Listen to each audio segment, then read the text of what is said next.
Pada kesempatan hari ini ya, saya akan membahas tentang mesin Turing. Kemarin-kemarin kita sudah belajar tentang yang namanya kalimat, gitu ya. Kalimat itu nanti disusun berdasarkan proses derivasi kan gitu. Kemudian di dalam penyusunan kalimat dia itu ada yang namanya grammar. Grammar ya menurut Chomsky dia ada 4.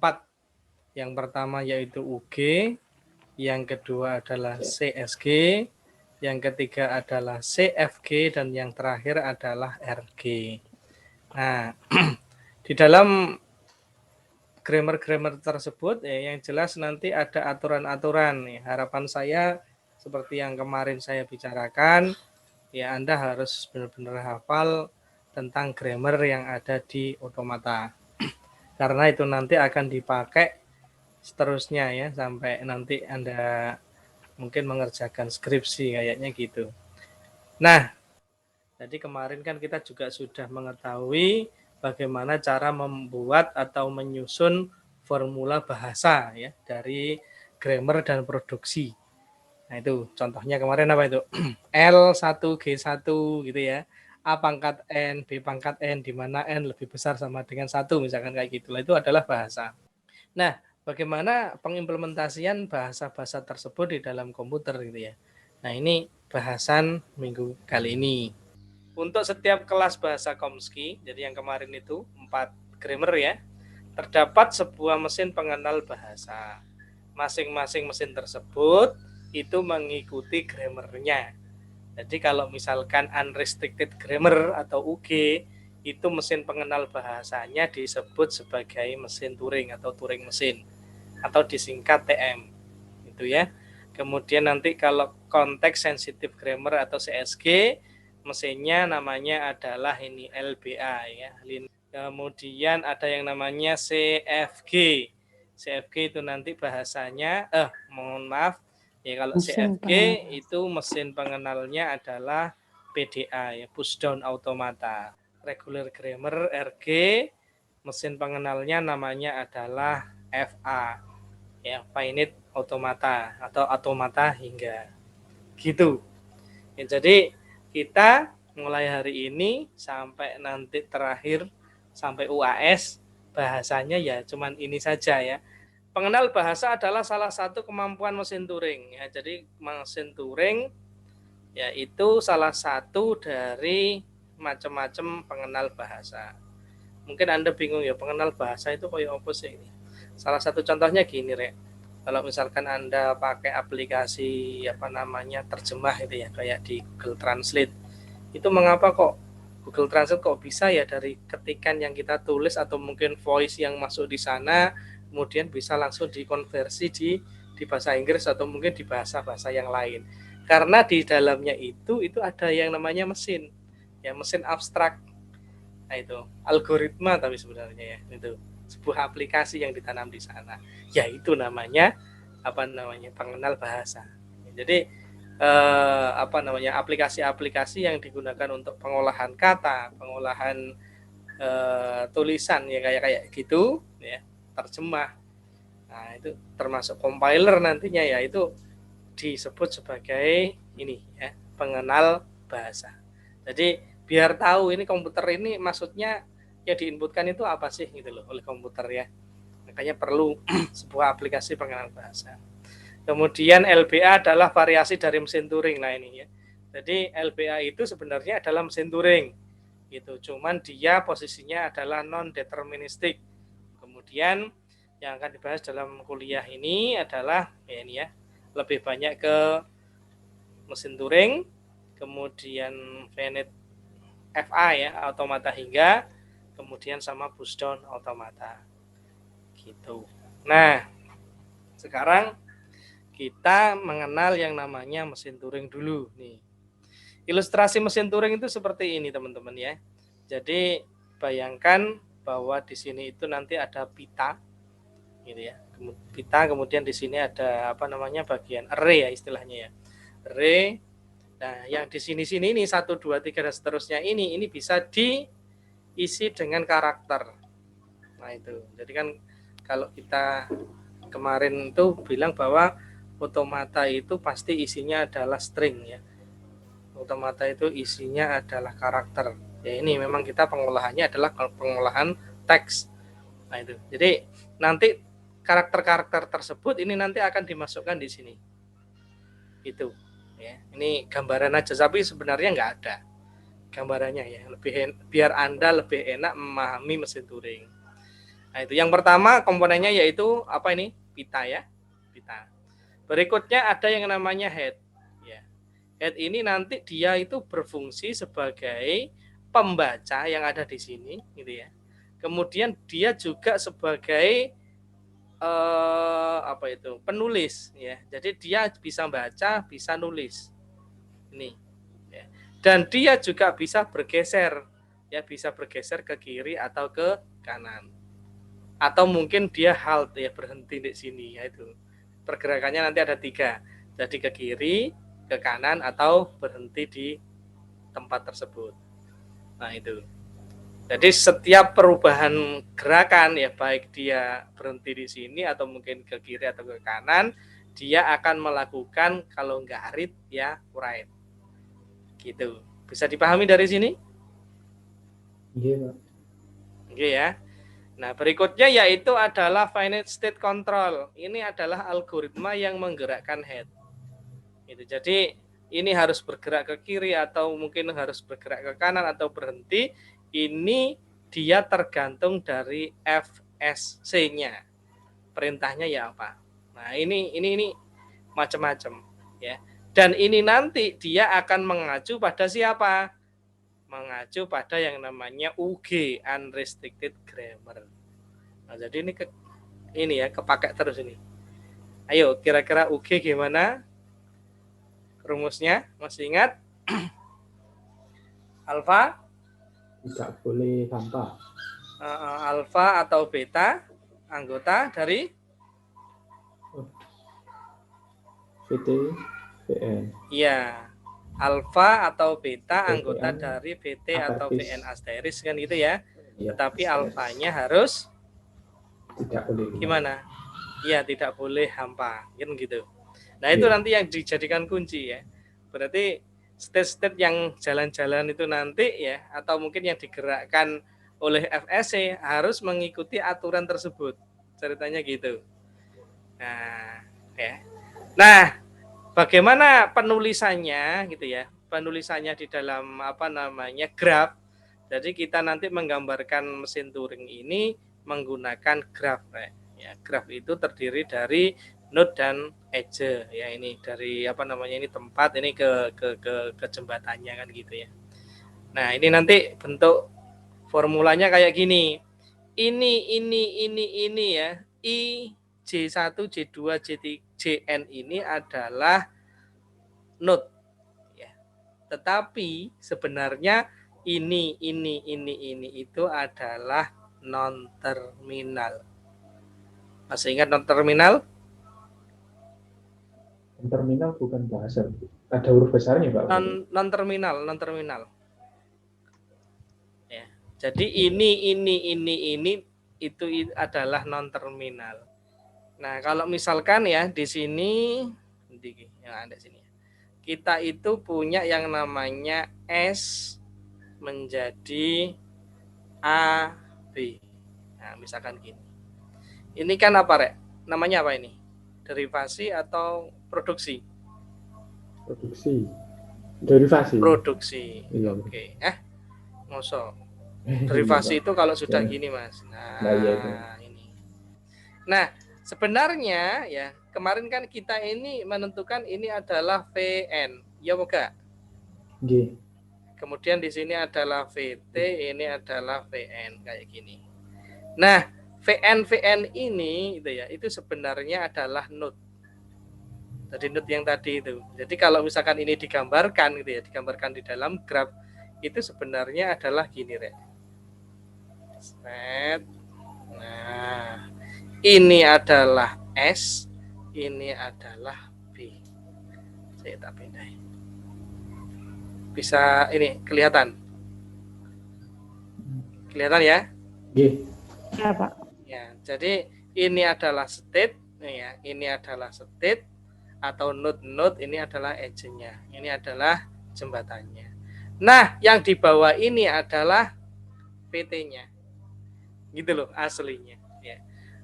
Mengapa kok dikatakan kemarin itu bahwa kalau mengandung huruf besar gitu ya, mengandung huruf besar itu masih belum menjadi kalimat. Karena gini, dia itu masih jalan-jalan ceritanya. Ini kan state. Oh iya, aku kok tak melakukan ini kan huruf besar. Nah, nanti misalkan ini ada lagi kayak gini.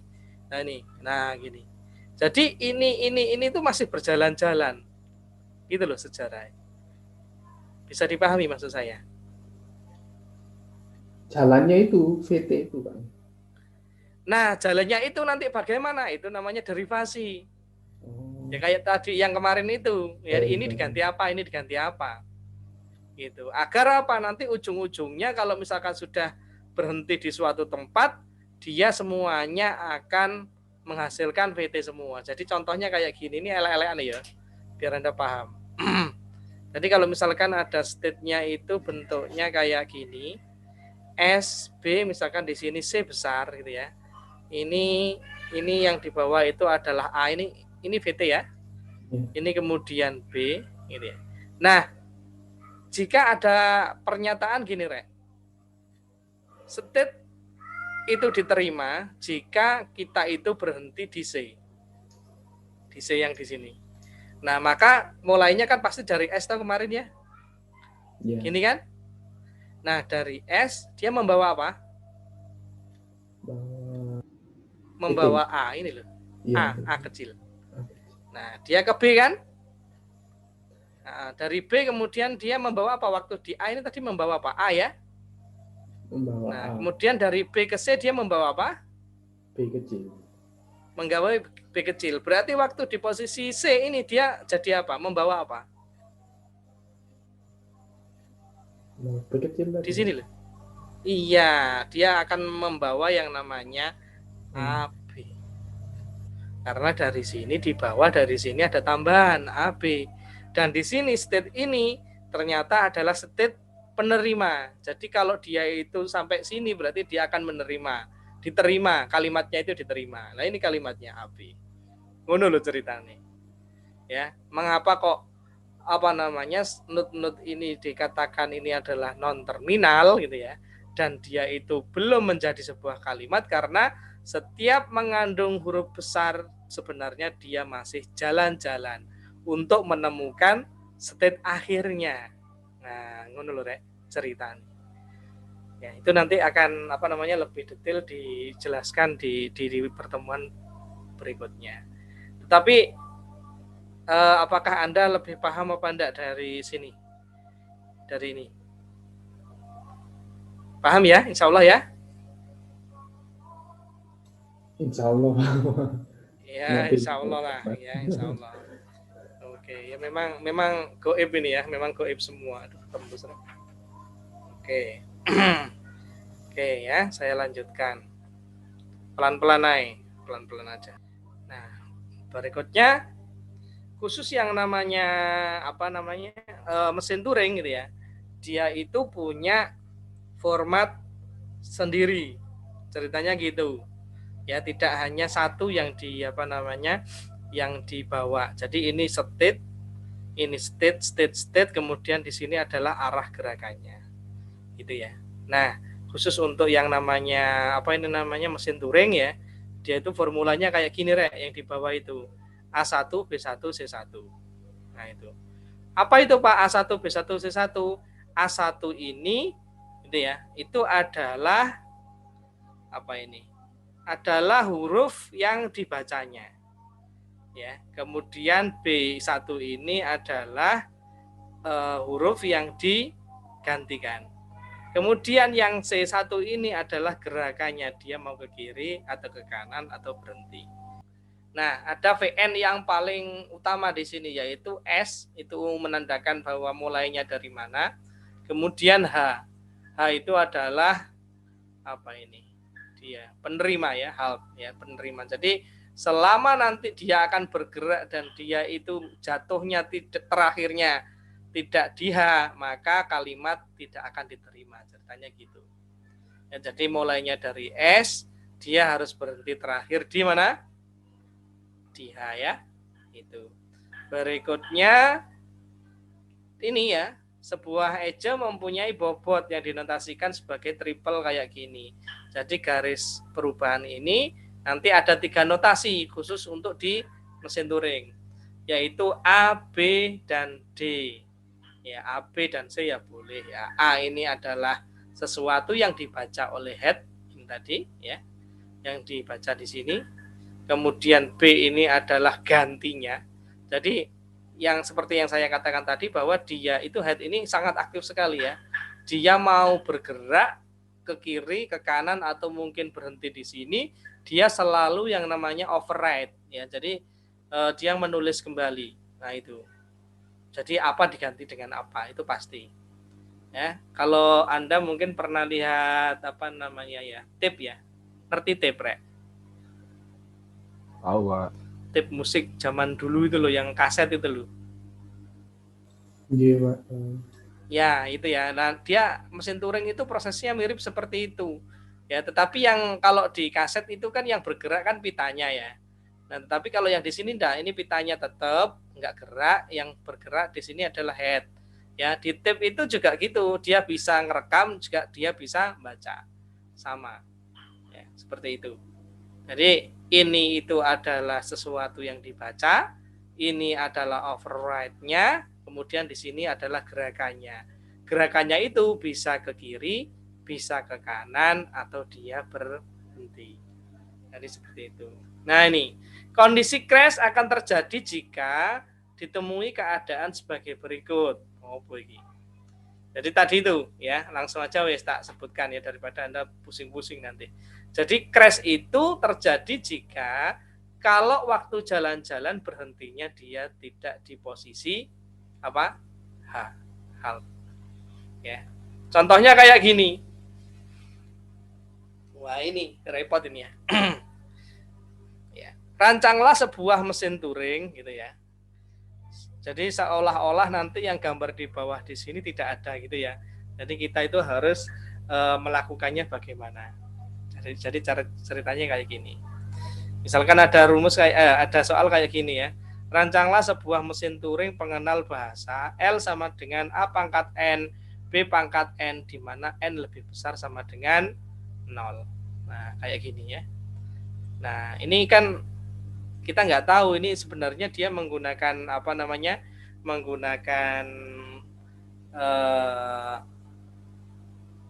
grammar UG gitu ya, atau mungkin grammar RG kan kita nggak tahu karena kita hanya diberi apanya bahasanya kan gitu ya. Nah, tetapi kita beruntung sekali kalau ada soal kayak gini ya. Rancanglah sebuah mesin Turing. Oh, mesin Turing itu miliknya siapa? Oke. Iya, miliknya UG ya sudah, berarti nanti kita berpatokan bahwa grammar yang dibentuk adalah UG. Nah, gitu. Jadi langkah yang pertama ya sebelum menjawab segini banyaknya itu sebenarnya yang harus dilakukan adalah menerjemahkan dulu ini ya, menerjemahkan ini dulu. Oke ya. Jadi kita perlu menjabarkan dulu bahasa yang diberikan.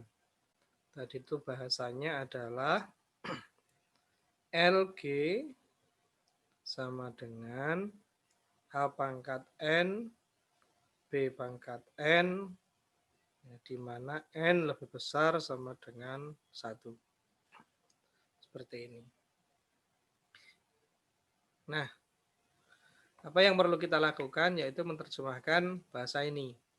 Ya, caranya yaitu kita harus mencari kalimat-kalimat yang masuk di dalam bahasa tersebut. Berarti kita menerjemahkan dari sini ya, N. Yang pertama, N sama dengan 1. Berarti nanti logikanya akan kita masukkan di sini. A pangkat 1, B pangkat 1, ini jadinya yaitu A, B. Ini kalimat terpendek yang bisa dibentuk. Berikutnya, yang kedua, N sama dengan 2, Nah, ini kita bisa jadikan A pangkat 2, ya, kemudian B pangkat 2. Nah, ini jadinya adalah A, B, B. Ini kalimat kedua yang bisa dibentuk ya. Berikutnya N sama dengan 3.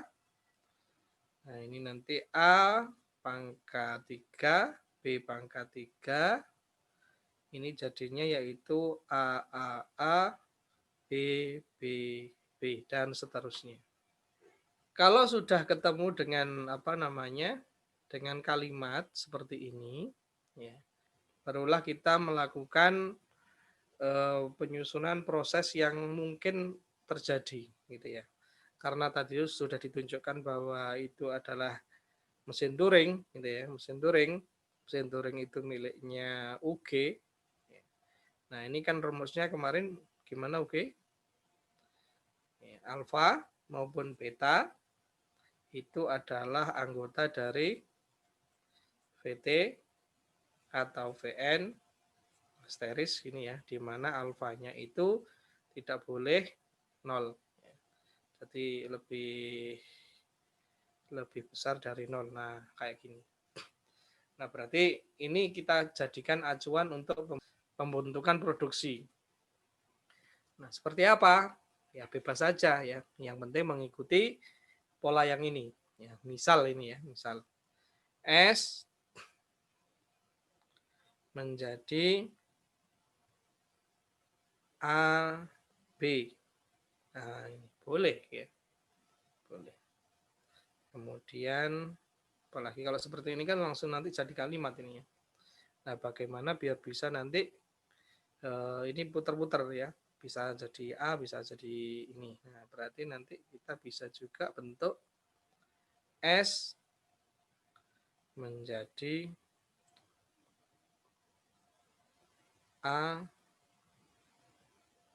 S. Misal. Kemudian di sini jadi B. Boleh ya, boleh. Jadi yang pertama S menjadi AB, kemudian S itu menjadi ASB. Harapannya nanti ini bisa masuk ke sini misal ya. Kemudian kalau cuma seperti ini saja, ini kan nanti bisa ranahnya masih ke apa ini namanya, ke ini ya, CSG. CSG. Nah, kita harus benar-benar buat ini miliknya UG. Ya apa? Ya berarti nah ini kita harus buat ciri khusus yang mencirikan masuk ke dalam UG. Seperti itu teman-teman ya. Nah, kalau CSG kemarin itu kan apa namanya? Cirinya yaitu alfa beta gitu ya, anggota dari VT atau VN asteris. Nah, tetapi apa? Ini ya kayak gini ya. Nah, jadi betanya itu harus lebih besar atau sama dengan alfa. Nah, ini kalau ini kita runtun, ini miliknya CSG nanti. Ini miliknya CSG ya, bukan lagi ke UG. Walaupun UG juga masuk. Nah, berarti kita harus membuat ya sebuah aturan gitu ya yang menggugurkan CSG-nya. Contohnya seperti ini ya. Ini contoh loh ya. Jadi dari apa ya? Misalkan S bisa menjadi AB gitu ya. Kemudian AB ini nah gitu ya, bisa dijadikan gimana ya biar lebih kecil ya. Ah, misal nah ini nanti sudah gugur dia. Nah, sekarang kalau sudah kita buat yang kayak gini, kita cek apakah produksi yang kita buat di sini itu sama seperti yang ada di sini. Bisa pakai ini semua apa enggak? Ya kalimat ini masuk apa enggak? Nah itu. Jadi langkahnya seperti itu teman-teman ya. Jadi dari bahasa gitu ya, dari bahasa yang diberikan ya, kemudian nanti kita harus membuat atau menerjemahkan ke dalam kalimat-kalimatnya dulu, ya baru nanti kita beracuan pada acuan pada grammarnya, kita susun yang namanya produksi. Nah, dari produksi inilah gitu ya, ini nanti yang kita bisa buat untuk menggambarkan yang namanya graf. Seperti itu. Oke, untuk pertemuan selanjutnya akan saya ajarkan bagaimana cara menerjemahkan dari produksi seperti ini nanti ke dalam graf. Ya. Kalau soal yang ini tadi ya, A pangkat N, B pangkat N, di mana N lebih besar sama dengan 1, ini terlalu kompleks. Makanya daripada nanti teman-teman bingung ya, kita cari permasalahan yang lebih sederhana. Itu saja dari saya. Ya, saya akhiri. Assalamualaikum warahmatullahi wabarakatuh.